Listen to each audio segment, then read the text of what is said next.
السلام علیکم۔ کیا اس کے ناول پہ آپ سب کو ویلکم۔ ایک خوبصورت ناول پیش کر رہے ہیں جس کا نام ہے دن کے اس پار۔ ناول کی رائٹر ہیں ناہید فاطمہ حسنین۔ چلیے چلتے ہیں ناول کی جانب۔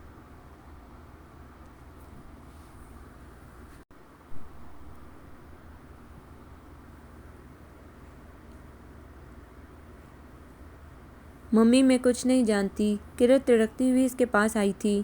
اگر آپ نے اب تک کچھ نہیں سوچا اور نہ کسی فیصلے پر پہنچ پائی ہیں جو آپ پہنچ بھی نہیں پائیں گی تو اس میں میرا کوئی قصور نہیں۔ میں آپ کو پہلے ہی کہہ چکی ہوں، آپ سوچیں یا نہ سوچیں فیصلہ میرے حق میں ہی کرنا ہے۔ وہ لمحے بھر کو سانس لینے کو رکی تھی اور مجھے لگتا ہے کہ اتنا وقت لینے کے باوجود آپ دانستہ کسی فیصلے پر پہنچنا نہیں چاہتی۔ اس نے لفظ دانستہ کو خوب چبا کر کہا۔ ٹی وی دیکھتے دیکھتے انہوں نے مڑ کر کرت کو تکا جو ایٹم بم بنی دھماکے کر رہی تھی۔ انہوں نے ریموٹ کنٹرول سے ٹی وی کی آواز دانستہ بڑھائی۔ وہ نہیں چاہتی تھی کرت کی اونچی آواز اوپری منزل میں آپا بیگم تک جائے۔ انہوں نے بولنے کے لیے لب کھولے ہی تھے کہ وہ پھر بم برسانے لگی۔ آپ جلد از جلد میرے فیصلے پر تصدیق کی مہر ثبت کر دیں ورنہ میں آپ کو بتا چکی ہوں کورٹ کا راستہ کھلا ہے۔ لہجے بھر کو اس نے بہت ظالم نظروں سے انہیں دیکھا۔ پھر مت کہیے گا کہ بدنامی نے اس گھر کا راستہ دیکھ لیا ہے۔ انہیں لگا کرت نے ان کے سر پر بارود بھری گاڑی چڑھا دی اور وہ چیزوں کی صورت پھٹ کر تقسیم ہو رہی ہوں۔ میری تربیت میں کب اور کہاں کمی آ گئی؟ میں نے تو اس سب کے بعد بہت کڑی تربیت کی تھی تاکہ ایک غلط فیصلے کے بعد دوسرا غلط فیصلہ رقم نہ ہو جائے، مگر شاید ہونی ہو کر رہتی ہے۔ یہ سب ایسا اور اسی طرح ہونا تھا۔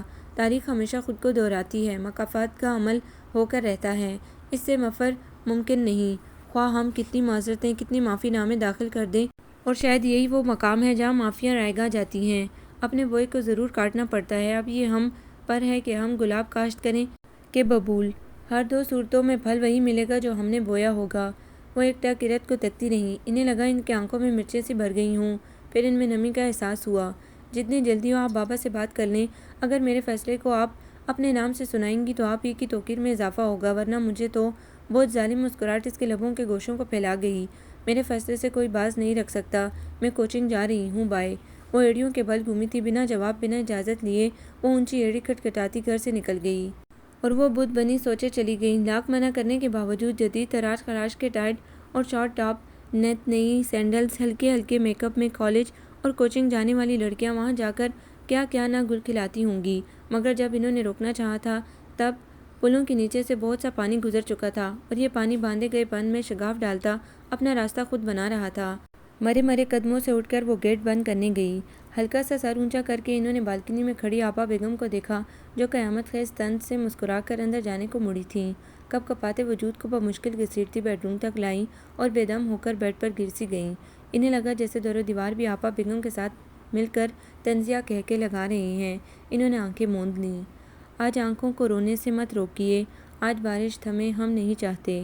آنسوں کا ایک سیلاب تھا جو انہیں 22-24 سال پیچھے بہا لے گیا، جہاں کرت کے قالب میں وہ خود تھیں۔ اماں بہت سیدھی سادی خاتون تھیں اور وہ ان کی اکلوتی اولاد۔ جتنی اماں سیدھی تھی اتنی ہی بابو جی بھی۔ اس کی منگنی بچپن سے اس کی پھوپھی ذات آذر سے طے تھی۔ پھوپھی کے 2 ہی لڑکے تھے۔ پھوپھو بہت محبت کرنے والی شفیق خاتون تھیں، بالکل اپنے بھائی بابو جی جیسی۔ جب وہ کالج میں آئی تب اسے حماد بھا گیا اور ایسا بھایا کہ اس کی محبت میں سے کل کائنات ہیچ اور بے معنی لگنے لگی۔ جب پھوپھو کا شادی کے لیے اسٹار بڑھا اور اماں نے بابو جی سے بات کی تو اس نے کمرے میں داخل ہوتے وقت گفتگو سن لی۔ اسے لگا کمرے کی چھت اس پر آ رہی ہو۔ وہ الٹے قدموں پلٹی اپنے کمرے میں آ کر اوندی لیٹ کر خوب رو رو کر دل کی بھڑاس نکالی۔ رونا مسئلے کا حل نہیں، مسئلے کا حل اماں اور بابو جی کو اپنے فیصلے سے آگاہ کرنا ہے۔ کافی دیر رونے کے بعد اس کے ذہن میں یہ بات سمائی اور وہ اماں سے تنہائی میں بات کرنے کا موقع ڈھونڈنے لگی اور ساتھ میں مناسب الفاظ بھی۔ اماں اس کے جہیز کے لیے رکھے جوڑے گن رہی تھیں، تبھی وہ ان کے سر پر سوار ہو گئی۔ یہ سب تیاری بیکار جائے گی، میں آذر سے شادی نہیں کروں گی، اس نے گویا بم ان کے سر پر پھوڑ دیا۔ ہائے! اماں فحش سے دیکھنے لگیں۔ کیا تو پاگل تو نہیں ہو گئی؟ جی نہیں، بالکل ہوش و حواس میں ہوں، اس نے ترکی بترکی کہا تو اماں عینی لہجے میں بات کرتی نوشین کو غیر یقینی انداز میں دیکھنے لگیں۔ باؤلی، شادی میں دن ہی کتنے ہیں؟ مجھے تو یہ مذاق بالکل نہیں پسند۔ اماں نے اپنے طور پر یقین نہ کرتے ہوئے ماحول کو خوشگوار کرنا چاہا۔ میں مذاق وذاق کوئی نہیں کر رہی۔ ٹھیک ٹھاک گستاخی سے اس نے کہا تو انہوں نے بہت ترحم سے اس کی طرف دیکھا، شاید اسے رحم آ جائے اور وہ ہنس کر ان کے گلے میں بائیں ڈال کر کہے، میں تو مذاق کر رہی تھی، مگر ایسا کچھ بھی نہیں ہوا۔ ارے دیوانی، سب طے ہے، بس تیری پھپھو رسم کے طور پر پیغام لائیں گی، جی مجھے پتہ ہے، تبھی تو آپ سے آ کر بات کی کہ انہیں روک دیں، میں جہاں بتاؤں گی وہاں شادی کر دیں۔ لہجہ ایک دم سپاٹ تھا۔ ہیں؟ انہوں نے سینے پر 2 ہتھڑ مارے۔ جہاں بتاؤں گی۔ انہوں نے سوالیہ نگاہیں اس پر گاڑ دیں، پھر بے حد بے بسی سے بولیں، میری بچی، میری ناک کٹ جائے گی۔ نہیں، کچھ ایسا نہیں ہوگا۔ وہ تو اس وقت فرعون بنی ہوئی تھی۔ کیا کہہ رہی ہے بیٹی؟ میں نے تیری تربیت ایسی تو نہ کی تھی، تو میں نے ایسا کیا برا کر لیا جو آپ تربیت کو لے بیٹھیں؟ برا کرنے والی کو اپنا عمل برا ہی نہیں لگ رہا تھا۔ مرضی سے شادی کرنا میرا حق ہے اور میں اپنا حق استعمال کر رہی ہوں۔ وہ شروع ہی کی تیز اور تند خو تھی، لیکن اماں کو یہ اندازہ نہیں تھا کہ اس کی تیزی یہ رنگ دکھائے گی، اور میں تیری پھپھو کو کیا منہ دکھاؤں گی؟ ہارے جواری کی طرح وہ گڑ گڑائیں۔ کہہ دیجیے گا نوشین تیار نہیں ہوئی۔ کس آسانی سے اس نے قضیہ نمٹا دیا۔ کیا اتنی بے باکی، اتنی جرأت؟ وہ سر پیٹ کر رو پڑی اور وہ اٹھ کر چلی گئی۔ کافی دن گھر اور گھر والوں پر قبرستان کے سناٹے جیسے گزرے۔ بابو جی حیران تھے، انہیں ماں اور بیٹی کے رشتوں میں منجمد برف نظر تو آئی، مگر کیا بات ہے، اس کا سرا نہ مل کے دیا۔ بیوی کو کریدا وہ ٹال گئیں، چپ چپ کر روتی رہیں، اسے سمجھاتی رہیں، اس حقیقت کو جانتے ہوئے بھی کہ جوانی میں عشق کا بھوت بہت زوراور، بہت نڈر ہوتا ہے، سیلاب کے مانند جو راستے کی ہر شے کو بہا لے جاتا ہے۔ اس روز پھپھو مٹھائی لے کر آئیں تو نوشین کے سرد رویے پر چونکے بنا نہ رہ سکیں، اور اماں تو ایسے ہو گئیں جیسے کاٹو تو بدن میں لہو نہیں۔ ادھر اس نے حماد سے بات کی تو حماد بغلے جھانکنے لگا، اس کا غصہ تو عروج پر جا پہنچا۔ کیا مسئلہ ہے حماد، بولو۔ انداز خالص مردانہ تھا۔ ادھر میرے گھر والے میری شادی طے کر رہے ہیں، ادھر تم آنا کانی کر رہے ہو، بولو کیا بات ہے؟ کیا مجھ سے فلرٹ کر رہے تھے؟ نہیں، وہ گھبرا گیا، مسئلہ کچھ اور ہے، وہ ہکلایا۔ پتہ ہے مجھے۔ کمر پر ہاتھ ٹکا کر وہ بولی، یہی نا کہ تم نے ابھی تک گھر والوں سے بات ہی نہیں کی ہے؟ میں نے اشارتاً تو انہیں کہہ دیا تھا۔ پھر کیا یار؟ وہ الجھا۔ طوفان کھڑا ہو گیا۔ پھر؟ اس نے منہ بھینچ کر لفظ چبایا۔ پھر کیا؟ کچھ نہیں۔ حماد کے چہرے پر اطمینان پھیل گیا۔ حماد میاں، یہ سب نہیں چلے گا۔ خالص بدمعاشوں کی طرح ایک ہاتھ کمر پر ٹکا کر دوسرا ہاتھ حماد کے منہ پر نچایا۔ لڑکی ہو کر میں نے گھر والوں سے ٹکر لی ہے تو آپ کو بھی اپنے گھر کے طوفان سے نمٹنا ہوگا، ورنہ چوڑیاں پہن لینا، لا کر دے دوں گی۔ وہ ایسی ہی مرد مار قسم کی تھی، جو منہ میں آتا ہے بولے چلی جاتی ہو۔ حماد کو غیرت کے للکارے جانے پر طیش آ گیا۔ زیادہ گرمی دکھانے کی ضرورت نہیں، سیدھے سیدھے آج ہی گھر والوں کو میرے ہاں بھیجو۔ تمہارا کیا خیال ہے، میرے کہتے ہی سب تمہارے ہاں روانہ ہو جائیں گے؟ میں یہ سب نہیں جانتی۔ اگر میرے گھر والوں نے شادی طے کر دی نا، تو میں تو خیر نیند کی گولیاں کھا کر مر ہی جاؤں گی، لیکن تیزاب سے تمہارا منہ بھی پکا جاؤں گی۔ وہ اچھل پڑا۔ توبہ توبہ، اس کے خیالات یہاں تک تھے۔ وہ ایسی ہی تھی، اتنی ہی تیز، بہادر، نڈر، بے خوف، کسی سے نہ ڈرنے والی، انجام سے بے خبر۔ وہ اچھی طرح جانتا تھا اندر اندر کانپتے ہوئے کہ گیا۔ ماشاء اللہ، وہ تمسخر سے ہنسا۔ یہ سلوک ابھی سے وہ بھی اس کے ساتھ جو تمہیں اتنا چاہتا ہے؟ ہاں تو چاہت نظر بھی تو آئے، خالی کھلی الفاظ کے داؤ پیچ۔ وہ کب دبنے والی تھی؟ اب تو اس کا روز کا معمول ہو گیا تھا۔ کالج کے بجائے وہ اس کے پاس پہنچ جاتی اور سارا زور رشتہ بھیجنے پر ہوتا۔ ایک روز اس نے بہت متحمل سے اسے سمجھایا، دیکھو نوشین، مسئلہ یہ ہے کہ… اس نے گلا کھنکارا، جیسا کہ تمہیں پتہ ہی ہے، میں اکلوتا بیٹا ہوں۔ مجھ سے چھوٹی رحمہ جس کی شادی ہونی ہے، مجھ سے 5 سال بڑی آپا بیگم جو بیوہ ہیں، ہمارے ساتھ ہی رہتی ہیں۔ مختصر۔ وہ لمبی تمہید سے الجھ کر ڈپٹی۔ مختصر بات کرو، تم جانتے ہی ہو مجھے اتنی لمبی تمہید کبھی پسند نہیں رہی۔ وہ پورے لڑاکا عورتوں کی طرح کمر کسے ہوئی تھی۔ تم جانتی ہو 2 سال قبل ہی میری جاب لگی ہے، کوئی بڑا افسر تو ہوں نہیں، بیوہ ماں کا گزارا میری تنخواہ، ابا کی پنشن اور گھر کے کرائے سے چلتا ہے، اور ہم 4 نفوس۔ شادی کے بعد تمہارے اخراجات۔ نئی دلہن کو کچھ تو اچھے حالات میسر آئیں۔ نہیں چاہیے اچھے حالات۔ جوانی اور عشق کی روح میں بہہ کر اٹل حقیقت سے انحراف کرنے والی اپنی ضد پر ڈٹی ہوئی تھی۔ سوچ لو، تنگی کا شکوہ پھر مت کرنا۔ نہیں کروں گی، جو اور جیسے بھی حالات ہوں گے گزارا کر لوں گی۔ ہاں بابا، کہہ دیا نا، بس اب بھیجو۔ اس کی سوئی تو وہیں اٹکی ہوئی تھی۔ آپ نے پھپھو کو انکار کر دیا۔ کافی دن ماں بیٹی میں سرد جنگ چلتی رہی اور دونوں طرف خاموشی کا راج رہا۔ حماد سے اوکے کا سگنل ملنے کے بعد اس نے اماں سے اسی اکھڑے لہجے میں بات کی۔ کیا ہے نہ کروں گی؟ اماں پھٹ پڑیں۔ مت کریں، وہ بے پرواہی سے بولی، مگر ان کے بیٹے کی دلہن کسے بنائیں گی؟ مسکراہٹ میں بلا کی صفاقی تھی۔ کمبخت، مردود، منحوس، دفع ہو، مر جا خدا کرے۔ حماد سے شادی کر دیں، پھر مجھے کہیے گا میں مر گئی۔ حماد؟ کون حماد؟ وہ بری طرح چونکی، پھر خود ہی سمجھ گئیں اور ڈھہ سی گئیں۔ کمرے میں آتے بابو جی نے سب سن لیا۔ انہیں لگا گھر کی چھت آسمان سمیت ان پر آ پڑی ہو، یا زمین آسمان گردش کرتے کرتے ان پر ٹوٹ پڑے ہوں۔ وہ ہونک بنے چشم تصور میں اپنی عزت کا جنازہ نکلتے دیکھ رہے تھے۔ اب انہیں ماں بیٹی کے سرد رویے اور نوشین کے اکڑے بد تہذیبی میں پور پور ڈوبے لہجے کی سمجھ آ گئی تھی۔ قدموں کی چاپ سنتے ہی وہ واپس پلٹ گئے۔ نوشین غصے میں بل کھاتی ناگن کی طرح پیر پٹکتی اپنے کمرے کی سمت چلی گئی۔ وہ دبے قدموں اندر داخل ہوئے۔ کانتا بیگم ہچکیوں سے روتی جاتی، دوپٹے کے پلو سے آنسو خشک کرتی جاتی۔ اس سمے انہیں وہ دنیا کی سب سے قابل رحم ہستی لگی۔ رشتے توڑوانے والی عورت کے نکیل نہیں ڈالی جاتی۔ کانتا بیگم وہ پوری طرح چونکی۔ سامنے مراد جمال کھڑے تھے۔ جتنی جلدی ممکن ہو اس غلاظت کے ڈیر سے نجات حاصل کرو۔ سمجھ لینا ہم نے کوئی اولاد جنی ہی نہیں تھی، ہم کبھی ماں باپ بنے ہی نہیں تھے، آخر کو لوگ بانجھ بھی تو ہوتے ہیں نا، اس ناانجار اولاد سے ہم بانجھ بھلے۔ سمجھ لینا ہم چٹیل میدان جیسا صحرا تھے جس پر کبھی برگ و بار اگا ہی نہیں۔ کانتا بیگم ان سیدھے سادے مراد جمال کو گنگ ہو کر سن رہی تھیں۔ دوپٹے سے آنسو پونچھ کر دوبارہ بغور مراد جمال کو دیکھا۔ ان کے آنکھوں میں بھی سیلاب اپنی پوری جولانی کے ساتھ ٹھاٹھے مار رہا تھا۔ وہ اٹھیں، ان کے پاس آئیں، پھر ایک دم ان کے کندھے سے لگ کر بچوں کی طرح پھوٹ پھوٹ کر رو پڑی۔ اپنے غمسار ہمسفر کے کندھے سے ٹک کر انہوں نے خود کو بوجھل پن سے نجات دلا دی، مگر کون جانے مراد جمال نے آنکھوں کا بوجھ کندھوں کو دیا تو شانے کچھ اور جھک گئے۔ حماد گھر والوں کو مناتا رہا اور وہ راضی ہو کے نہیں دے رہے تھے۔ حماد نے کھانا پینا چھوڑ دیا۔ وہ آفس سے گھر آتا اور کسی سے بات کیے بنا کمرے میں قید ہو جاتا۔ پورا گھر اسے منا کے تھک گیا کہ وہ بات نہ کرے، کم از کم کھانا کھانا ہی شروع کر دے۔ اس کی چہیتی رائمہ سے یہ سب برداشت نہیں ہوا۔ بالآخر اس نے امی سے بات کی، بھائی کی شادی کہیں تو ہونی ہے تو ان کی مرضی سے کر دیں، اس میں کیا برائی ہے؟ جبکہ امی چاہتی تھی کہ رائمہ کے فرض سبکدوش ہو کر حماد کی شادی کریں۔ حماد کا سرد رویہ، کچھ نہ کھانا پینا، دیر گئے لوٹ کر گھر آنا، رائمہ کا سب کو قائل کرنا بالآخر رنگ لایا اور امی توہن اور کرہن یہ فریضہ انجام دینے کے لیے راضی ہو گئیں۔ آنکھوں کو خیرہ کر دینے کی حد تک وہ حسین دلہن کے روپ میں بیٹھی تھی۔ اماں نے اس کی شادی کی تیاری تو کر ہی رکھی تھی، لہٰذا فرق اتنا پڑا کہ دولہا بدل گیا۔ پھپھو ناراض تھی، لہٰذا شادی میں وہ اکیلی شریک ہوئیں۔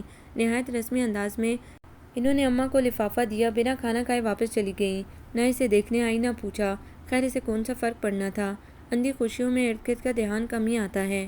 دلہن بنی نوشین پر بہت روپ آیا تھا، مگر اس روپ کو سراہنے والی آنکھیں نہ اس کی ماں کے پاس تھیں، نہ پھپھو نہ بابو جی کے پاس۔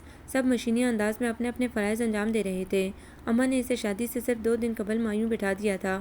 مایوں بھی ایسا کہ نہ اپٹن لگا، نہ کوئی رسم ادا کی گئی، نہ ڈھول، نہ گانے، نہ سکھیوں کی چھیڑ چھاڑ۔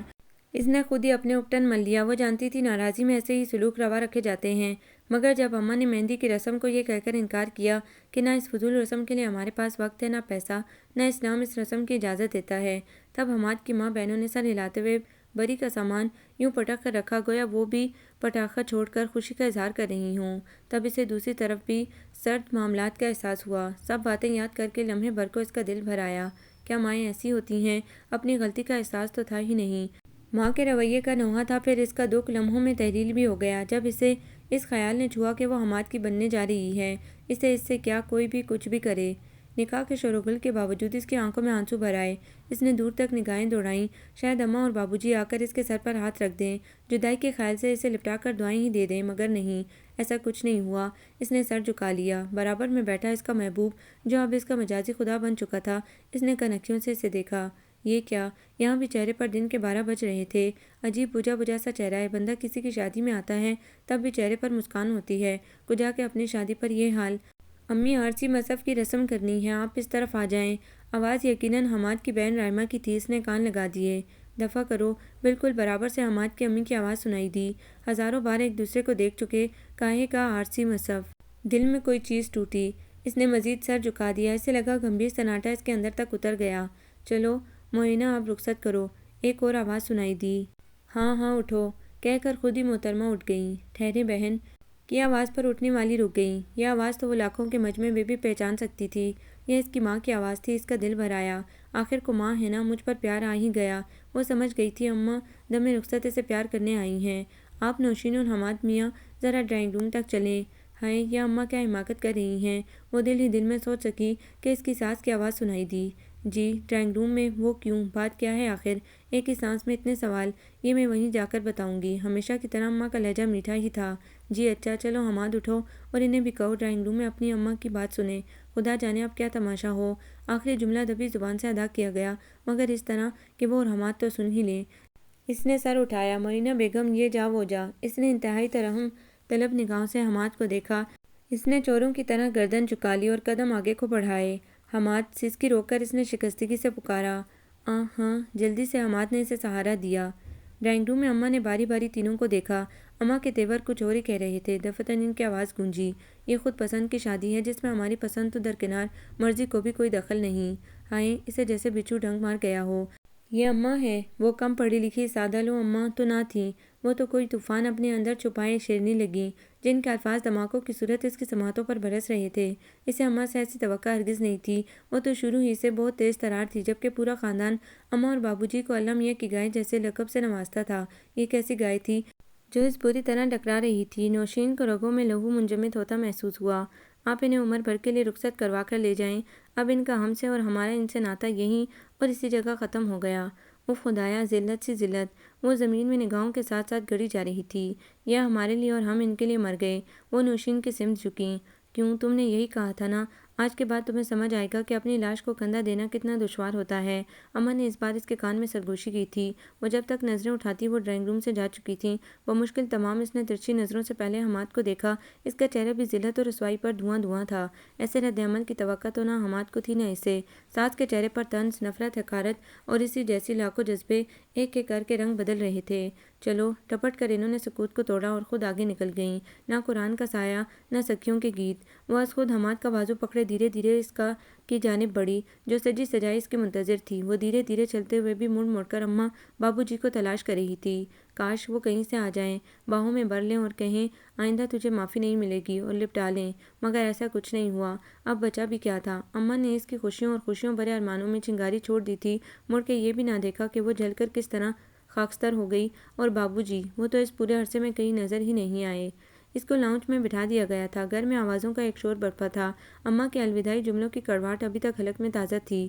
اسے بیٹھے بیٹھے کافی وقت گزر گیا تھا۔ گھر میں آوازوں کا شور بھی مدھم پڑ چکا تھا، لیکن چلت پھرت باقی تھی۔ اوہ، بھابھی ابھی تک یہیں بیٹھی ہیں؟ رحمہ برابر میں آ بیٹھی۔ اسے لگا لک و دک صحرا میں پانی کی ایک بوند اس کا حلق تر کر گئی ہو۔ امی، کھیر والی رسم تو کریں۔ وہ ٹھنکی اور ماں کی جانب بڑھی۔ کھیر والی رسم؟ ابھی ان کی اماں نے ان کے ساتھ ساتھ ہمارے اور حماد کے اعزاز میں جو قصیدہ خوانی کی ہے، وہ تمہیں اور تمہاری آپا بیگم کو ابھی سنائی ہے میں نے۔ یہ چونچلے من پسند بہوؤں کے لیے ہوتے ہیں، نہ کہ بھاگی ہوئیوں کے لیے۔ ساس کے نوکیلے جملے برچی کی طرح دل کے پار ہوتے رہے۔ دھڑام دھڑام کر کے چھت کی ایک ایک اینٹ اس کے عین دل کے مقام پر گرتی رہی۔ وہ گائل ہوتی رہی۔ آنسو کا ایک قطرہ گالوں کو بھگوتا آنچل میں جذب ہو گیا۔ آخر وہ بھی گوشت پوست کا وجود تھی۔ کب سے اور کس کس کے نوکیلے پتھریلے زخمی کر دینے والے جملے سنتی؟ کیا خود اپنی پسند سے شادی کرنے والی سبھی لڑکیوں کو اس ذلت اور رسوائی سے گزرنا پڑتا ہے؟ نہیں، سب کے رد عمل الگ ہوتے ہیں۔ کسی کو معافی بھی مل جاتی ہوگی، مگر میری ماں، وہ سوچے گئی۔ پھر اسے اپنے ہمسفر کم شریک جرم کا زیادہ خیال آیا۔ کمبخت، مجھے یہاں بٹھا کر بھول گیا تھا۔ جاؤ انہیں کمرہ دکھاؤ حماد کا۔ حماد پر زور دیا گیا تھا۔ یہ آواز اس وقت آئی تھی جب صوفے پر بیٹھے بیٹھے اس کی پیٹھ تختہ ہو گئی تھی۔ تبھی اس کی بیوہ نند اس کے پاس آئیں۔ وہ سامنے والا کمرہ حماد کا ہے، وہاں چلی جاؤ۔ وہ تو یہ کہہ کر یہ جا وہ جا۔ وہ کچھ دیر اور شرمائی بیٹھی رہی، پھر قدموں کی چاپ پر ذرا سا سر اٹھایا۔ رحمہ اس کی جانب آ رہی تھی۔ رحمہ، ساس کی کڑک دار آواز گونجی۔ رحمہ اپنی ایڑیوں پر گونگ گئی۔ جی امی، تم چلو اپنے کمرے میں، زیادہ ستار عیدی بننے کی ضرورت نہیں۔ حماد کی امی کی پاٹدار آواز کمرے میں گونج رہی تھی۔ رحمہ پلٹ گئی تھی۔ ناچار وہ اٹھی اور بے غیرتی سے من بھر کے قدم لے کر کمرے میں چلی آئی۔ یہ کیا؟ حماد میاں آرام سے سو رہے تھے۔ اس نے کمرہ لاک کر کے حماد کو جھنجھوڑ ڈالا۔ وہ ہڑبڑا کر اٹھ بیٹھا۔ کیا ہوا؟ آنکھیں مل کر اس نے حیرانی سے پوچھا۔ کیا ہوا کہ بچے؟ لمحے بھر میں تنہائی پاتے ہی وہ اصلیت پر لوٹ آئی تھی۔ آواز کھول کر اس نے کہا اور حماد کے سینے پر مکوں کی بارش کر دی۔ کیا ہوا؟ کچھ پتہ تو چلے۔ حماد نے اس کے ہاتھ پکڑ کر پیار سے کہا۔ بس یہ جملہ تھا جو اس سے سوکھے صحرا میں ساون لگا۔ وہ حماد کے سینے سے لگ کر پھوٹ پھوٹ کر رو دی۔ کیا ایسا ہوتا ہے نئی دلہن کے ساتھ؟ وہ روتی جاتی اور سوال کرتی جاتی۔ دیکھو جان، میں نے تمہیں پہلے بتا دیا تھا، حالات بہت برے ہوں گے اور تمہیں ان سے سمجھوتا کرنا ہوگا جس کا تم وعدہ کر چکی ہو۔ وہ روئی گئی اور وہ اسے محبت سے سمجھاتا رہا۔ جس طرح میں تمہارے گھر میں انوانٹیڈ ہوں، اسی طرح سے تم۔ اس نے بہت پیار سے اس کے بال سنوار کر دل خراش حقیقت سے اسے آگاہ کیا۔ اگلا دن بھی کوئی بہت خوشگوار دن نہ تھا۔ ناشتہ نئی دلہن کو خود بنانا تھا، لیکن اس کا دولہا بنا لایا۔ کمرے میں دونوں نے ایک ساتھ ناشتہ کیا۔ حماد کے چہرے پر شادی کی رات سے چھائی مردنی کچھ کم ہوئی تھی۔ اپنا پیچھا بہت خوبصورتی سے چھٹا لیا۔ کچھ دیر پہلے ہونے والی ٹھنڈک کا احساس پھر اسے دہکا گیا۔ حماد کی ماں یہ کہہ کر یہ جا وہ جا۔ اس نے حماد کو تکا، وہ نظریں چرا گیا۔ اس نے ناشتے سے ہاتھ کھینچ لیے۔ آنسو لڑک لڑک کر گالوں کو تر کرنے لگے۔ حماد نے نوالا بنا کر خود اسے اپنے ہاتھ سے دیا۔ جانے حماد، یہ تو ابتدا ہے، اس سے بھی بدتر سلوک ہوں گے، ہمیں تیار رہنا چاہیے۔ ہر شوہر کی ذات میں ایک کامیاب سیاستدان بھی چھپا ہوتا ہے۔ حماد کی دل بستگی نے اسے کچھ سہارا دیا۔ انچائی بہو، کتنی بھی میاں کی منچائی ہو، بھرے پورے سسرال میں نخرے نہیں اٹھوا سکتی۔ اگر شوہر کے دل کا راستہ معدے سے ہو کر گزرتا ہے تو سسرالیوں کے دل جیتنے کا راستہ خود کو مٹی کر کے ان کی خدمت کر کے زندگی گزارنے میں ہے۔ پھر وہ تو میکے کو جانے والی تمام کشتیاں جلائی تھی، بلکہ یہ فریضہ بھی اس کی ماں نے انجام دیا تھا۔ اس نے کچن سنبھالنا چاہا تو آپا بیگم نے کام ہاتھوں سے لے لیا۔ تم اپنا اور اپنے میاں کا کر لو، یہی بہت ہے۔ اور وہ ہاتھ پہنچتے ہوئے اپنی دو کوڑی کی عزت سنبھالتی ایک طرف کو ہو گئی۔ اس کی گز بھر کی زبان بھینجے ہوئے منہ کے اندر تھی۔ اس نے زبان سے لینے کا تہیہ کیا ہوا تھا، ورنہ تو یہاں اتنی مخالفین کی موجودگی میں زبان چلانا گویا بڑوں کے چھتے میں ہاتھ دینا تھا۔ میاں جی کون سے اپنے تھے؟ وہ تو بس اپنے کمرے تک میں اپنے تھے، ورنہ گھر بھر میں امی اور آپا بیگم کا راج تھا، جو بقول نوشین سیر پر سوا سیر تھیں۔ اس نے بغور آپا بیگم کو دیکھا، 40-45 کے پیٹھی میں تھیں۔ یہ تو بہت بھاری پتھر ہے جو جلد جگہ سے سرکنے والا نہیں۔ اس نے جل کر سوچا کہ آپا بیگم کے اوپر جانے کے بھی کچھ زیادہ چانسز نہیں۔ ادھر جب رو رو کر اس نے حماد سے شکایت کی تب کچھ دیر وہ اسے خاموشی سے تکتا رہا۔ حسب عادت وہ اسے جھنجھوڑنے اس کے گریبان تک آ گئی۔ پہلی بار حماد نے بہت غصے اور سختی سے اس کے ہاتھ جھٹک دیے۔ لمحے بھر کو وہ سٹپٹا گئی، بہت غور سے حماد کو دیکھا۔ اس کے ماتھے پر کتنے بل پڑے ہوئے تھے وہ گن نہ پائی۔ تم نے نہیں کہا تھا جو اور جیسے بھی حالات ہوں گے تم گزارا کرو گی؟ حماد کی بھینجی سخت آواز اس کے کانوں میں سیسا پگھلا گئی۔ اسے کوئی جواب نہیں بن پا رہا تھا۔ تب حماد نے پاس آ کر اسے بری طرح جھنجھوڑ ڈالا۔ وہ حیرت سے آنکھیں پھاڑے حماد کو تک رہی تھی۔ اتنے دن میں آج اسے احساس ہو گیا اس کی شادی ہو چکی ہے اور یہ بدمزگی کا پہلا دن ہے۔ بولو اب کہ اس کی آواز خاصی بلند تھی۔ اس نے گھبرا کر اس بات میں سر ہلا دیا، مبادا وہ اور چیخے اور یہ بے عزتانہ آواز باہر جا کر اس کے سب دشمنوں کو نہال کر دے۔ پھر میرے کمرے میں گھستے شکایتوں کے دفتر کیوں کھلنے لگتے ہیں؟ حماد کی گھن گرج کے جواب میں وہ اسے ٹکر ٹکر تک رہی تھی۔ اسے سمجھ نہیں آ رہا تھا کہ کیا کرے۔ اس نے آؤ دیکھا نہ تاؤ چھپاک سے باتھ روم میں گھس کر دروازہ بند کر لیا۔ پہلے تو حماد اسے حیران نظروں سے تکتا رہا، پھر غصے میں کمرے سے نکل گیا۔ اب مزید وہ کس سے اور کیا کہتا، دیواروں سے؟ واش بیسن میں پانی کے چھینٹے منہ پر مارتے مارتے اس کی ہچکی بن گئی۔ ہم لڑکیاں کیوں نہیں سمجھتے اپنی چاہت پانا ایک لمحے کا کام ہے، مگر اس چاہت کے ساتھ انوانٹڈ فرد بن کر تنگی کی زندگی گزارنا صدیوں پر محیط دورانیہ ہے۔ وہ اپنے اور حماد کے لیے کھانا گرم کرتے ہوئے بار بار سوچ رہی تھی۔ گھر والوں کے بائیکاٹ سے حماد بہت ڈسٹرب رہنے لگا تھا۔ گھر والے حماد کی ضد پر اسے دلہن بنا کر لے تو آئے تھے، لیکن اب سب کے رویے سرد تھے، بلکہ حماد سے بھی مطلب کی بات کی جاتی تھی۔ حالانکہ وہ آفس سے آتے ہی امی اور آپا بیگم کے پاس حاضری لگاتا تھا، اس سب کے باوجود گھر والوں نے چپ کر روزہ جاری رکھا ہوا تھا۔ اس گھر میں واحد نند رحمہ تھی جو شروع میں چھپ کر اس کی دوست بنی، تو امی اور آپا بیگم نے طوفان کھڑا کر دیا۔ خبردار جو تم نے اس سے دوستی کی ہو، انسان اپنی صحبت سے پہچانا جاتا ہے، تم کو اپنے رنگ میں رنگ لے گی۔ امی کے بعد یہ جملہ آپا بیگم کی طرف سے آیا تھا۔ وہ کمرے میں جاتی رحمہ کے بعد آپا بیگم کو ٹکر ٹکر تک رہی تھی۔ گز بھر کی لمبی زبان نہ جانے کتنی مختصر ہو کر منہ کے باکس میں بند ہو گئی تھی۔ ساری تیزی تراری اڑن چھو ہو گئی تھی۔ ان کی اماں نے تو خوب پیچھا چھڑایا، اپنی بلا ہمارے سر ڈال کر الگ ہو گئیں۔ کچن میں کام کرتے اس نے امی کی آواز سنی جو اب معمول کا حصہ بن گئی تھی، مگر اسے زخم تو دیتی تھی، وہ کچھ کر نہیں سکتی تھی۔ حماد کی نوکری معمولی تھی، اتنی مہنگائی میں 2 کمرے تو کیا، وہ ایک کمرے کی کوٹری بھی افورڈ نہیں کر سکتا تھا۔ دھیرے دھیرے اپنی ایک ایک ضد، گستاخی، نافرمانی، اماں اور بابو جی کو بے عزتی کے گڑھے میں دھکیلنا یاد آ رہا تھا، مگر اب اس پچھتاوے کا کیا، جب بہت سا پانی پلوں کے نیچے سے گزر گیا۔ خدا کا کرنا حماد کو اچھے پیکیج پر جاب مل گئی، تو اس نے خدا کا شکر ادا کیا کہ اب حماد کو اوور ٹائم سے تو نجات ملی۔ اس شام حماد سب سے چھپ کر اس کے لیے پیزا لے آیا۔ وہ بہت خوش کھا رہی تھی۔ تبھی اس نے بتایا کہ اس نے اس نئی جاب کی سیلری کی پوری رقم امی کو دینے کے بجائے کچھ اس کے جیب خرچ کے لیے رکھ دی ہے۔ وہ اس کے سینے سے لگ کر پھوٹ کر رو پڑی۔ وہ بہت محبت سے اسے چپ کراتا رہا، رونے کی وجہ پوچھتا رہا، تب بہت رسان اور معصومیت سے اس نے کہا، میں تو سمجھی تم بھی سب کی طرح مجھ سے بیزار ہو گئے ہو۔ تب حماد ہنس دیا، اور جب اسے ننھی جان کی آمد کی اطلاع ہوئی تب امی اور آپا بیگم کا پارا ہائی ہو گیا۔ کیا نئی جاب کو تم گورنری سمجھنے لگے ہو؟ کیا ضرورت تھی ابھی بچے کی؟ اس کے آفس سے گھر گھستے ہی امی نے اس کے لتے لے ڈالے، بس یہ ایک بچہ ہی بہت کافی ہے، جب تک کوئی بہت اچھی جاب نہ مل جائے بچے نہ بڑھنے پائیں۔ امی اپنی کہے جا رہی تھی اور وہ مجرموں کی طرح یوں سر جھکائے کھڑا سن رہا تھا جیسے یہ بچہ کسی ناجائز ذریعے سے آ رہا ہو۔ کمرے کے اندر موجود نوشین کو بھی امی کی کڑکدار آواز نے چور جیسا بنا ڈالا، اور حماد کے کمرے میں آتے ہی اس نے خاموش رہنے میں عافیت جانی، مبادا وہ کچھ بولے تو حماد باہر کا غصہ اندر نکال دے۔ کیا پسند کی شادی کرنا اتنا بڑا جرم ہے؟ دنیا سے تو پوچھنے کی ہمت نہیں تھی۔ سونے کے لیے لیٹی، چھت کو گھورتی نوشین نے اپنے آپ سے ہی پوچھ ڈالا، جب تمہاری اولاد ہو اور وہ یہی سب کچھ کرے جو تم نے کیا، تب خود کو میری جگہ رکھ لینا، تمہیں جواب مل جائے گا۔ نہ جانے کہاں سے کانتا بیگم آدم کی، وہ اچھل کر بستر پر بیٹھ گئی۔ ادھر ادھر دیکھا، کمرے میں کوئی نہ تھا، برابر میں حماد بے خبر سو رہا تھا۔ بہت سارے لمحے اس کی آتی جاتی سانسوں کی طرح گزر گئے، نہ جانے کیوں آج اسے اماں بے طرح یاد آئی۔ وہ مٹھی ماتھے پر ٹکا کر رو پڑی۔ سسکیوں نے جب ہچکیوں کا روپ دھارا تو کروٹ بدلتا حماد ہڑبڑا کر اٹھ بیٹھا۔ شین، بہت پیار سے اس نے نوشین کو پکارا۔ وہ بدستور روتی رہی۔ وہ اٹھ کر بیٹھ کے گراؤنڈ سے ٹک گیا، ہاتھ بڑھا کر اسے اپنے قریب کیا۔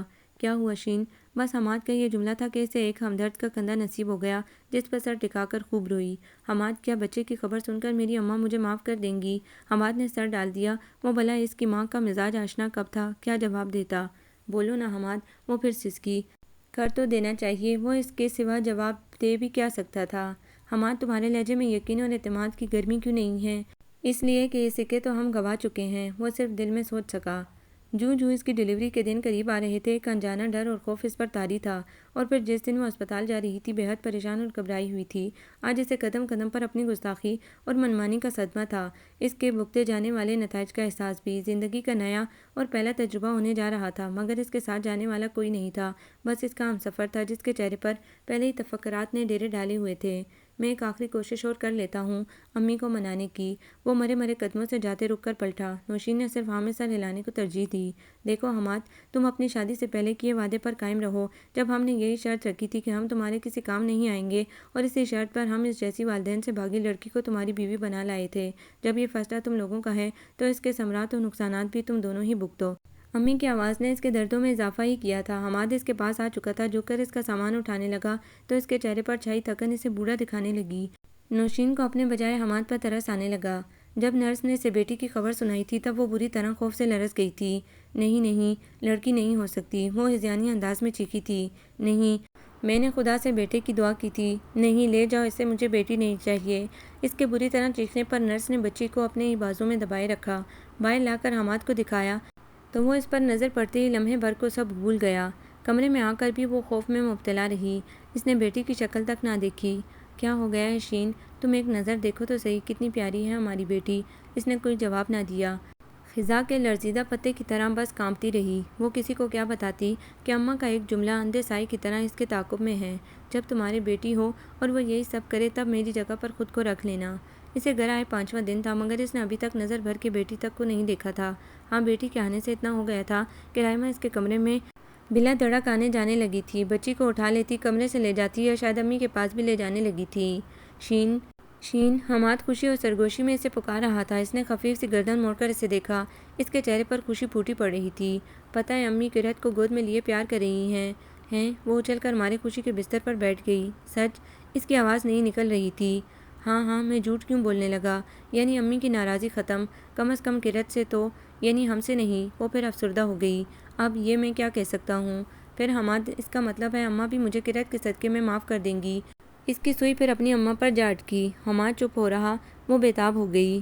ہاں ہاں حماد، مجھے یقین ہے، تو کوشش کر کے دیکھو۔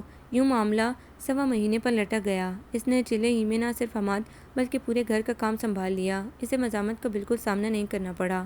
بھابھی، بھابھی، رائمہ کی آواز میں خوشی نمایاں تھی۔ اس نے گردن موڑی۔ یہ امی نے پنجیری بنائی ہے آپ کے لیے۔ اس نے ڈبہ اسے پکڑایا اور کہا ہے کہ 1.25 مہینے تک آپ کوئی کام نہیں کریں گی۔ نوشین کے آنسو چھلک آئے۔ وہ اسی لمحے امی کے کمرے میں گئی۔ اظہار تشکر میں کچھ کہنا چاہا تو لگا وہ اپنا ساؤنڈ باکس اپنے ساتھ لانا بھول گئی ہے، یا شاید لفظ گونگے ہو گئے ہیں۔ زاروں زار رونے بیٹھ گئی۔ آج جب خود صاحب اولاد ہوئی تو احساس جاگا والدین کا دل دکھا کر کون سکھی رہا ہے۔ وہ روتے ہوئے بیٹھ گئی۔ تبھی حماد کی ماں کے مہربان ہاتھوں نے اسے سہارا دے کر اٹھا کر گلے لگا لیا۔ اسے لگا کانتا بیگم بڑے سے دوپٹے کو اپنے گرد اچھی طرح لپیٹے وہیں کہیں موجود ہیں۔ اس نے چاروں سمت نظریں دوڑائی مگر وہاں اماں کی خوشبو تھی، اماں نہ تھیں۔ پھر اس نے گلے لگانے والی ہستی پر نظر کی تو حماد کی ماں، وہ بھی تو ماں تھی نا، اور شاید ماؤں کی خوشبو بھی ایک جیسی ہوتی ہے، بہت ملی، بہت پاکیزہ۔ وہ پھر ان کے کندھے سے لگ کر رو دی۔ بس بس اب چپ ہو جاؤ۔ وہ اب چپ ہو گئی، مبادا ان کے حکم عدولی پر پھر ناراضی کا پرچہ کٹ جائے گا۔ رحمہ سے اس کی گاڑی چلنے لگی تھی۔ امی بھی مہربان ہو گئی تھی اور جو نہ ہوئی تھی وہ آپا بیگم تھی۔ 1.25 مہینہ ہونے پر اماں کی طرف جانے کی اس نے اجازت مانگی۔ تم چلی تو جاؤ مگر مجھے تمہاری ماں سے ایسی کوئی امید نہیں کہ وہ معاف کر دیں گی۔ دل میں ہوتے دگ دگے نے امی کے کہنے پر گویا بلاسٹ ہی کر دیا۔ اس کی ٹانگیں کانپ سی گئی۔ جا کر معافی مانگنے میں کیا حرج ہے؟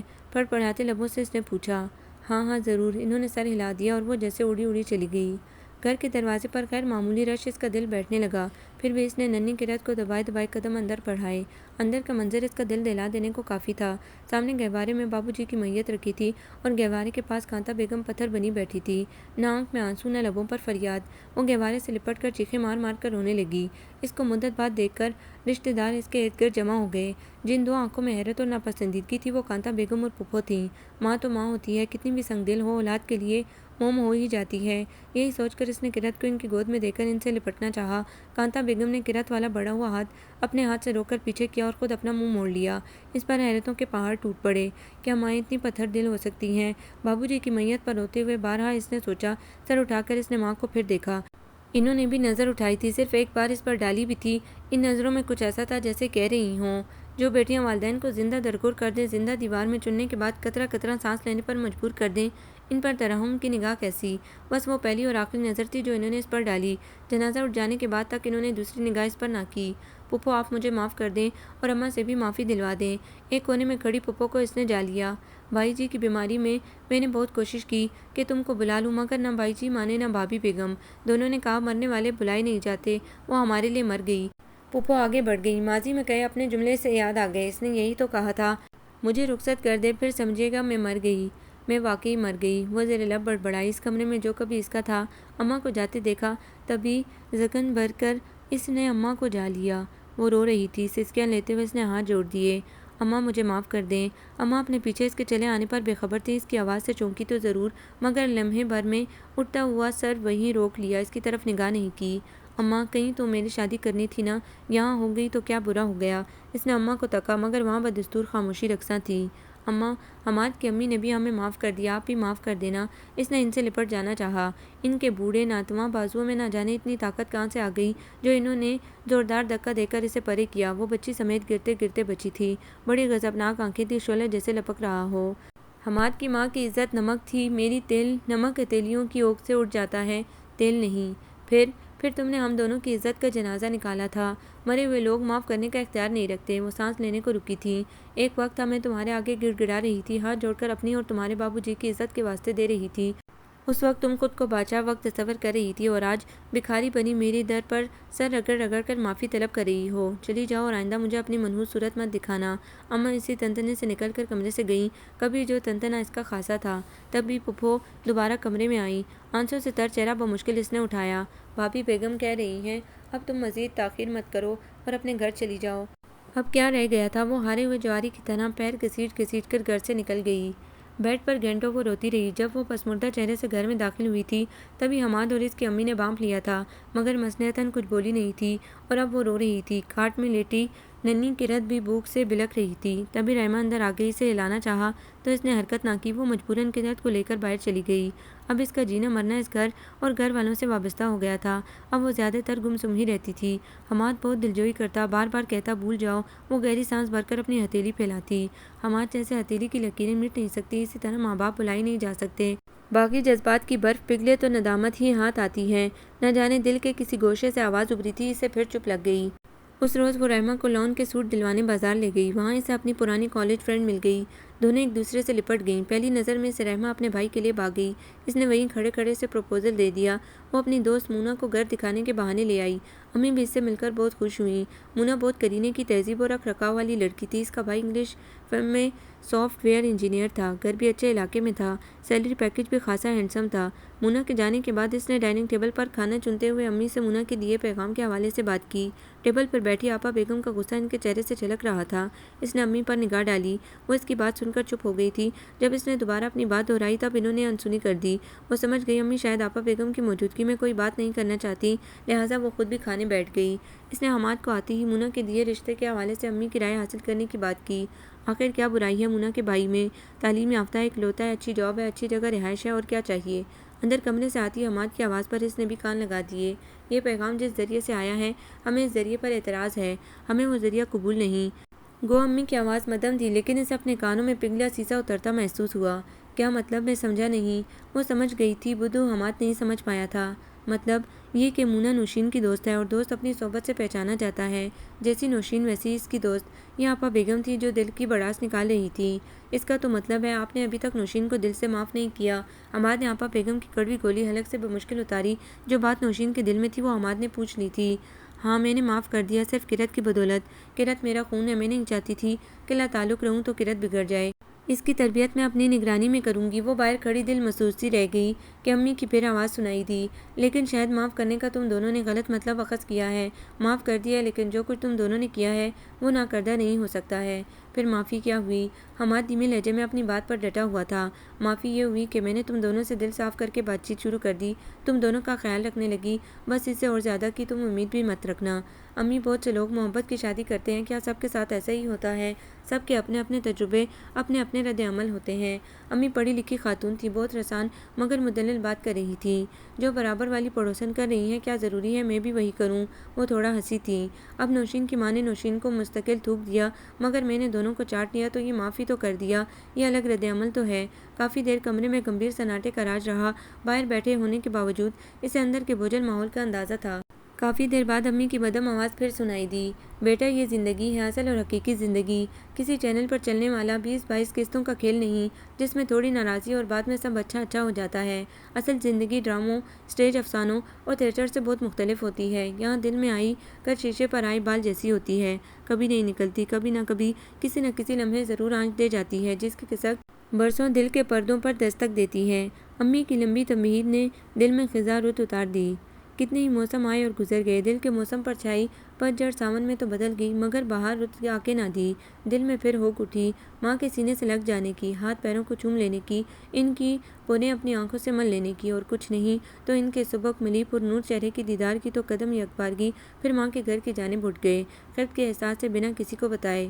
دستک کی آواز پر نکلنے والے اجنبی چہرے نے بتایا کہ یہ گھر فروخت ہو چکا ہے۔ کانتا بیگم اسے فروخت کر کے کہاں چلی گئیں انہیں نہیں پتا۔ زمین ایک بار پھر اس کے پاؤں تلے سے سرک گئی تھی۔ اماں نے کہاں جانا ہے؟ پھپھو کے علاوہ ان کا ہے ہی کون؟ کافی دیر اپنے سابقہ گھر کی دیوار تلے کھڑے رہنے کے بعد اس نے سوچا، پھر قدم آگے کو بڑھا دیے۔ حواس تو مختل ہو چکے تھے، قدم رکھتی کہیں تھی، پڑتے کہیں تھے۔ پھپھو کے گھر جا پہنچی، وہاں تالا منہ چڑھا رہا تھا۔ زمین نے ایک بار پھر اس سے پناہ نہ دی اور سرک لی۔ وہ وہیں سیڑھیوں پر بیٹھ کر رو پڑی۔ پڑوسن سے احوال کھلا کہ پھپھو کے بیٹے کا حیدرآباد تبادلہ ہو گیا، لہٰذا وہ اپنے ساتھ اپنی بیوہ ممانک کانتا کو بھی لے گیا۔ دیر تک سیڑھیوں پر بیٹھی پاگلوں کی طرح روتی رہی۔ ماں سے ملنے کی جو موہوم امید تھی وہ بھی ختم ہو گئی۔ اس کی بولی باری ماں اس کے حق میں اس سے کم شفاق نہ ثابت ہوئیں۔ انہوں نے جس طریقے سے اس کا بدلہ چکایا تھا یہ ان کی انتہا درجے کی ضد کو ظاہر کرتا تھا۔ روتی پیٹتی جب گھر پہنچی تو نئی افتاد اس کے استقبال کو تیار تھی۔ آپا بیگم کے ساتھ ساتھ امی غضبناک تھیں۔ تم کہاں گئی تھی؟ ابھی وہ حواسوں میں بھی نہ لوٹی تھی کہ امی کی آواز سام کی پھنکار لگی۔ پرانے لچھن نہیں چھوڑے جاتے امی۔ امی آپ کیا سمجھ رہی ہیں؟ یہ معافی مانگ کر پارسا ہو گئیں یا آج تک اپنے ماضی میں بھٹک رہی ہیں؟ بہتر ہے انہیں ان کے گھر کی راہ دکھائیں۔ یہ آپا بیگم تھی۔ وہ چیخیں مار مار کر رونے لگی۔ اس نے بتیرا بتانا چاہا مگر وہاں سن کون رہا تھا؟ تم کس سے پوچھ کر نکلی تھی اور دن 12 بجے کی گئی، شام 4 بجے لوٹی ہو؟ کس سے ملنے گئی تھی؟ آفس سے واپسی پر آپا بیگم نے حماد کو خوب بھر دیا تھا۔ اب وہ گرج رہا تھا۔ وہ رو رو کر بتا رہی تھی کہ وہ اپنی ماں سے ملنے گئی تھی، مگر یہاں سن کون رہا تھا؟ اعتبار کون کر رہا تھا؟ وہ جان گئی تھی اعتبار کیا جاتا ہے اعتبار والوں کا، بے اعتباروں کا نہیں۔ نہ یہاں کوئی یقین کرنے کو تیار تھا۔ بالآخر اس نے چپ سادھ لی۔ حماد نے اس سے کئی دن بات نہیں کی۔ گو رحمہ اس سے اشاروں کنایوں میں بات کر رہی تھی۔ اسے بھی کھل کر بات کرنے کی اجازت نہیں تھی۔ وہ ناقابل اعتبار تھی، لہٰذا کرت اس سے چھین لی گئی کہ کرت ان کا خون تھی، اگر وہ اس کی پرورش کرتی رہی تو بیٹی کو بھی اپنی جیسی تربیت دے گی۔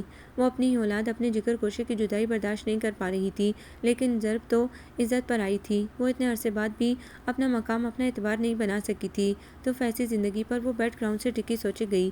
آج 3 دن سے اس نے کچھ کھایا پیا نہ تھا۔ وہ لامحدود سوچوں میں گری سوچے گئی، میں نے خود سری کی کیا قیمت چکائی، سودا پھر بھی چکھ کے نہ دیا۔ اس نے اپنی ماں سے ان کی ممتا چھینی تو قدرت نے اس سے اس کی بیٹی چھڑوا دی۔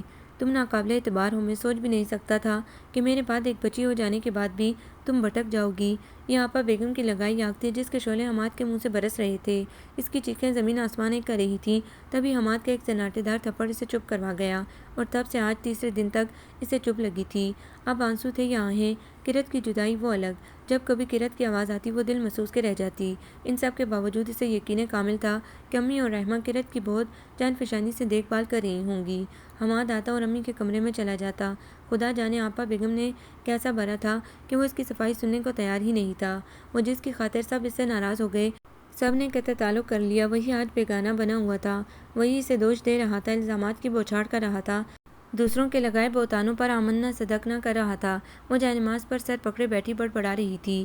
اس زندگی کا کیا فائدہ جو سب سے ناراض گزاری جائے؟ اماں ناراض نہ جانے کہاں چلی گئیں، بابو جی ناراض قبر میں جا سوئے، پھپھو ناراض، اب تو حماد اور اس کے گھر والے بھی ناراض۔ روتے روتے ہچکی بندی تو آواز بھی اونچی ہو گئی۔ اس زندگی سے تو موت بھلی۔ اے خدا، میں تیری دی زندگی تجھے لوٹا رہی ہوں اور تجھ سے معافی بھی طلب کر رہی ہوں، کیونکہ میں بہت کم ہمت ہوں اور اس طرح روٹھی دنیا کے ساتھ زندگی نہیں گزار سکتی۔ وہ جائے نماز پر گری سسکتی رہی، پھر روتے ہوئے اپنی چوڑیاں اتارنے لگی۔ مجھے زندہ نہیں رہنا، مجھے زندہ نہیں رہنا، وہ بڑبڑاتی جاتی اور اپنی کانچ کی چوڑیاں اتارتی جاتی۔ امی بھابھی مر جائیں گی، وہ خودکشی کر رہی ہیں۔ رحمہ رو رو کر ہلکان ہوئی جا رہی تھی۔ امی جو ذرا تھک کر بستر پر کمر ٹکائے لیٹی تھی، اپنی آنکھوں پر رکھے بازو کو ہٹا کر اسے دیکھنے لگیں۔ مر جانے دو، اتنی غیرت مند نہیں جو موت کو گلے لگا لے۔ آپا بیگم نے نخوت سے لقمہ دیا۔ نہیں آپا بیگم، میں سچ کہہ رہی ہوں۔ رحمہ روتے ہوئے امی کو کھینچنے لگی۔ امی آپ لوگ مجھے بولنے نہیں دیتے، نہ میری بات سنتے ہیں۔ اس دن بھابھی کو اپنی امی کی بہت یاد آ رہی تھی۔ وہ اپنی امی سے ملنے گئی تھیں، صرف اس شرمندگی سے ہم سب سے چھپایا کہ اگر اس بار بھی پہلے کی طرح معافی نہیں ملی تو وہ ہم سب کی نظروں میں گر جائیں گی۔ انہوں نے آنے کے بعد مجھے چپکے سے بتایا تھا کہ ان کی امی پھپھو کے ساتھ حیدرآباد شفٹ ہو گئی ہیں۔ بھابھی بہت دل برداشتہ ہیں۔ ہم سب کا رویہ، اوپر سے حماد بھائی کا اعتبار اٹھ جانا، یہ سب انہیں خودکشی پر مجبور کر رہا ہے۔ رحمہ رو رو کر بے تکان بولے جا رہی تھی۔ رحمہ، میں کہتی ہوں کہ چپ ہو جاؤ، آپا بیگم قدرے غصے سے چیخیں، مگر امی نے ایک نظر قرت پر ڈالی اور دوسری روتی ہوئی رحمہ پر، پھر ایک دم جھٹکے سے اٹھی اور تقریباً بھاگتی ہوئی بیٹے کے کمرے میں پہنچی۔ ان کے پیچھے رحمہ تھی۔ نوشین کا چہرہ آنسوؤں سے تر تھا، اس کی پشت ان دونوں کی طرف تھی، وہ جھکی ہوئی تھی، پانی گلاس میں بھر رہی تھی، دوسرے ہاتھ کی پھیلی ہوئی ہتھیلی میں کانچ کی چوڑیوں کا پسا ہوا پاؤڈر تھا۔ رحمہ کی چیخ پر اس نے پلٹ کر دیکھا۔ امی اور رحمہ کو دیکھتے ہوئے اس نے وہ پاؤڈر پھینکنا چاہا تھا۔ امی نے زوردار ہاتھ مار کر وہ پاؤڈر گرا دیا۔ ایک گناہ ماں کی نافرمانی کر کے کیا تو دوسرا گناہ خودکشی جیسی حرام موت سے کرنا چاہتی ہو؟ دنیا تو خراب کر ہی لی، اب آخرت بھی برباد کرنا چاہتی ہو؟ امی بری طرح چیخ رہی تھیں۔ بے اعتبار ہو کر زندگی جینا بہت دشوار ہوتا ہے، وہ دلاسا دیتی رحمہ سے لپٹ گئی۔ امی اس کے لرزتے کانپتے وجود کو تکتی رہیں۔ ماں تھی نا، انہیں بھی اس پر رحم آ گیا، بڑھ کر گلے سے لگا لیا۔ وہ روتے روتے نڈال ہو گئی۔ امی بہت پیار سے ڈائننگ ٹیبل پر بیٹھی سے اپنے ہاتھوں سے نوالے کھلا رہی تھی۔ ان کے ہاتھوں کے نوالے کھاتے ہوئے سے یہ لمس نیا نہیں لگا۔ یہی لمس اس کی ماں کے ہاتھوں کا بھی تھا۔ جس طرح بیٹیاں سانجی ہوتی ہیں، کیا اسی طرح مائیں بھی سانجی ہوتی ہیں؟ سوچتے سوچتے نہ جانے وہ کس نگر میں پہنچ گئی تھی۔ جب حماد سے شادی کی ضد پر اس نے کھانا کھانا چھوڑ دیا تھا، تب اماں اسے بھوکا دیکھ کر زبردستی اپنے ہاتھوں سے کھانا کھلا رہی تھیں۔ اس خیال کے آتے ہی نوالا حلق میں پھنس گیا اور وہ میز پر ماتھا ٹیک کر رو پڑی۔ اماں مجھے معاف کر دو، میں تمہیں کہاں ڈھونڈوں؟ حیدرآباد تو بہت بڑا گنجان آباد ہے، تم انسانوں کے جنگل میں کہاں کھو گئی اماں؟ وہ سسک سسک کر روئے گئی۔ حماد کی امی نے اسے دل کا بوجھ اتارنے دیا۔ حماد کے دوست کی فیملی رحمہ کا رشتہ لے کر آئی۔ لڑکا حماد کے دوست کا بڑا بھائی تھا اور پولیس کے محکمے میں آفیسر تھا، جسے رحمہ کے لیے منظور کر لیا گیا۔ وہ رحمہ کو بہت عزیز رکھتی تھی۔ اس نے شادی میں بڑھ چڑھ کر حصہ لیا، لیکن سوچ کی سوئی بار بار ایک جگہ آ کر اٹک جاتی۔ اس کے لائے رشتے پر اس کے کردار کے حوالے سے جس جرم کو نوشین سے منسوب کر کے انکار کیا گیا تھا، کیا وہی جرم حماد سے سرزد نہیں ہوا تھا؟ معاشرے کا یہ وہ دوغلا معیار تھا جس میں ایک جرم کی سزا عورت کو پوری ملتی ہے، جبکہ مرد کو اس سزا سے بری کر دیا جاتا ہے۔ دن اتنی تیزی سے گزرے کہ پیچھے مڑ کر دیکھنے پر بہت گہری دھند نظر آئی۔ جو عکس صاف اور بہت واضح تھا وہ کانتا بیگم کا تھا، جو دھندلاتا نہیں تھا بلکہ آنکھوں کو جھڑی لگا دیتا تھا۔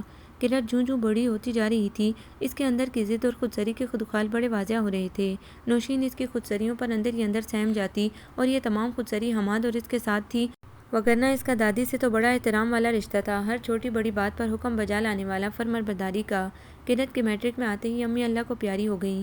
اسے لگا جیسے ایک بار پھر اس کا صاحبان اپنی جگہ سے ہل گیا اور وہ دھوپ کی ضد میں آ گئی۔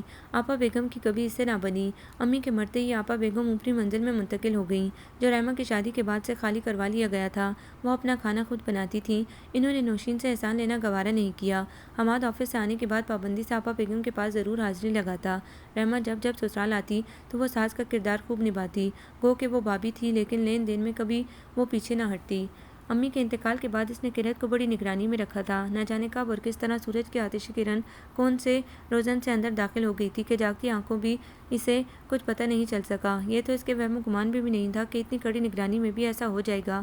کچھ دن سے وہ قرت کے بدلے لچن دیکھ رہی تھی۔ کھوج لگانے پر پتہ چلا کہ جس کوچنگ سینٹر میں قرت پڑھتی تھی، وہاں باہر کھڑے ہونے والوں میں رضی بھی شامل تھا، جس کے ساتھ قرت کا چکر چل رہا تھا۔ اس چکر کے تانے بانے دور جدید کے دھماکے خیز ایجاد موبائل دوستی سے جا ملتے تھے۔ برسوں پہلے کئی اماں کے جملے اس کے سماعتوں پر ہتھوڑے برسانے کا کام کر رہے تھے۔ جب تمہاری اولاد تمہارے ساتھ ایسا ہی کچھ کرے تب میری جگہ پر خود کو رکھ لینا۔ وہ تکیے میں منہ دے کر رو پڑی۔ وہ جانتی تھی کہ اگر اس نے کرت سے بات کی تو کرت خودسری اور ہٹ درمی دکھاتے ہوئے شیر ہو جائے گی اور پھر کہانی وہیں سے شروع ہو جائے گی جہاں مدتوں پہلے نوشین نے چھوڑی تھی۔ آپا بیگم سے تو شیر کرنے کا سوال ہی پیدا نہیں ہوتا تھا۔ انہوں نے تو اسے شادی کے بعد سے منہ ہی نہیں لگایا تھا۔ حماد سے دکھڑا رو نہیں سکتی تھی۔ وہ جانتی تھی مرد کی فطرت، اس نے اسے ہی مورد الزام ٹھہرانا تھا کہ جیسی ماں ویسی بیٹی، تمہاری تربیت میں ہی کھوٹ ہے وغیرہ وغیرہ۔ وہ دیواروں سے سر ٹیک کر پھر رو دی۔ اب اسے ماں ہی یاد آئی۔ اماں تم بہت خوش قسمت تھی جنہیں دکھ درد بتانے کے لیے بابو جی کا کندھا تو میسر تھا۔ میں تو اس سہارے سے بھی محروم ہوں۔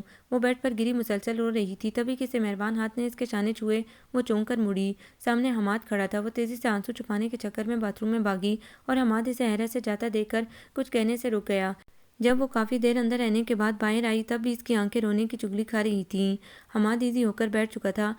عادت کے مطابق کئی بار کے پڑھے اخبار کو دوبارہ چاٹ کر اس کے نکلنے کا انتظار کر رہا تھا۔ وہ تیزی سے دروازے کی جانب بڑھی۔ میں آپ کے لیے چائے لاتی ہوں۔ شین اس کے اٹھتے قدم رک گئے۔ پہلے یہ بتاؤ کیا بات ہوئی ہے، تم کب سے رو رہی ہو اور کیوں؟ وہ سوال جس کے پوچھے جانے کا ڈر تھا حماد نے پوچھ لیا تھا۔ حماد مجھے اماں بے طرح یاد آ رہی ہیں۔ گھسا پٹا بہانہ تو تھا ہی اس کے پلو میں، سو کھول کے رکھ دیا۔ حماد چپ ہو رہا۔ وہ بھی جانتی تھی اسی نے یہ بہانہ کیا۔ کچھ دیر کے بعد چائے کے بہانے اٹھ گئی۔ اگلے دن وہ خود رحمہ کی طرف چلی گئی اور خوب رو رو کر دل ہلکا کر لیا۔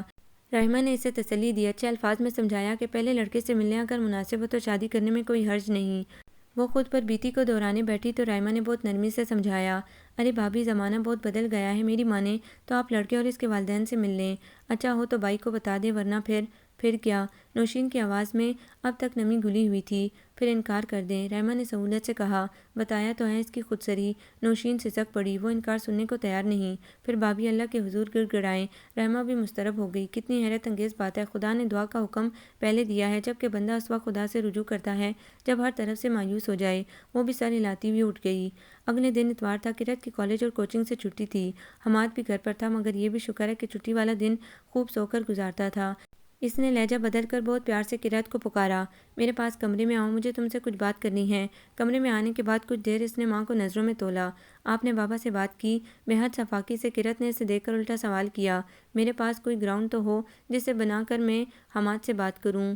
وہ نہایت متحمل تھی۔ جی پوچھیں۔ کچھ دیر کرت اسے ٹکر ٹکر دیکھتی رہی، پھر اسی لہجے میں بولی، وہ لڑکا کون ہے، کس خاندان کا ہے، کیا کرتا ہے، مجھے کچھ پتہ تو ہو۔ اس نے بیٹی کے گستاخ لہجے کو بالکل نظر انداز کر دیا۔ ریزی نام ہے، وہ رضوان۔ شاید وہ گڑبڑائی تھی، پھر خود پر قابو پا کر بولی، پڑھتا ہے، خاندان کا مجھے علم نہیں۔ پڑھتا ہے؟ نوشین نے زیر لب دہرایا، پھر تو جب تعلیم سے فارغ ہو کر برسر روزگار ہوگا، شادی تو تب ہی کرے گا نا؟ نہیں، وہ چھوٹا موٹا کوئی نہ کوئی کام بزنس کرتا ہی رہتا ہے۔ چھوٹا موٹا؟ نوشین کی آنکھیں پھیلیں۔ چھوٹے موٹے بزنس، کوئی نہ کوئی کام، ان سب پر تو شادیاں نہیں ہوتی۔ اوفو، وہ جلائی۔ ممی آپ یہ سب اس سے مل کر بات کر لیں، اس کے پاپا کی بہت بڑی جائیداد ہے، ہزاروں تو اس کی پاکٹ منی ہے، اس کے برانڈڈ کپڑے، شوز، والیٹ، کار، آپ کچھ بھی دیکھ لیں۔ والدین کی دی ہوئی پاکٹ منی پر بیویاں نہیں پلا کرتیں۔ اس کا لہجہ سخت ہوا۔ ممی فار گاڈ سیک، یہ آپ کا مسئلہ نہیں ہے، میں اور ریزی دونوں مل کر جاب کریں گے، ہم آپ سے مانگنے نہیں آئیں گے۔ کرت کے کہنے پر اسے پھر اپنا ماضی یاد آ گیا۔ دل چاہا چیخیں مار مار کر سب اسے بتا دے مگر کمال ضبط سے اس نے کہا، ٹھیک ہے، ریزی سے کہو اپنی فیملی کو بھیجے۔ وہ اٹھنے لگی، اس کی فیملی تیار نہیں۔ کرت کے جملے نے نوشین کو زبردست شاک کیا۔ اس کے اٹھتے قدم زمین نے جکڑ لیے۔ پھر جب فیملی تیار نہیں تو؟ اس کی سانس حلق میں پھنس گئی۔ وہ حواس باختہ ہونے لگی۔ اس نے حماد کا انتخاب کیا تھا تو کم از کم حماد برسر روزگار تو تھا، اور یہ لڑکا رضی، اف خدایا! اس نے سر پکڑا۔ ڈھونڈنے سے کوئی خوبی اس میں نظر نہیں آ رہی تھی۔ اس کی بیٹی کس چیز پر فدا ہو گئی تھی؟ وہ کہتا ہے کہ پوری کوشش کرے گا کہ اس کی فیملی تیار ہو جائے، اگر نہیں ہوئی تو ہم از خود شادی کر لیں گے، پھر اس کی فیملی ضرور ہمیں قبول کر لے گی کیونکہ وہ ان کا سب سے چھوٹا اور لاڈلا بیٹا ہے۔ کس سہولت سے کرت نے سب کہہ دیا اور وہ سانس روکے سب سنتی رہی۔ اس نے بغور کرت کو دیکھا جس کی سمجھ میں اپنی ماں کی بات نہیں آ رہی تھی، اور آ رہی تھی تو اس انجان اجنبی کی۔ خدا جانے اس نے کون سا اسم گھول کر پلایا تھا جو وہ آنکھوں دیکھی مکھی نگلنے کو تیار ہو گئی تھی۔ تم رضی کو کہو مجھ سے ملے۔ نوشین کی کچھ سمجھ میں نہیں آ رہا تھا۔ اس نے رنگ میں آخری داؤ آزماتے ہوئے کہا،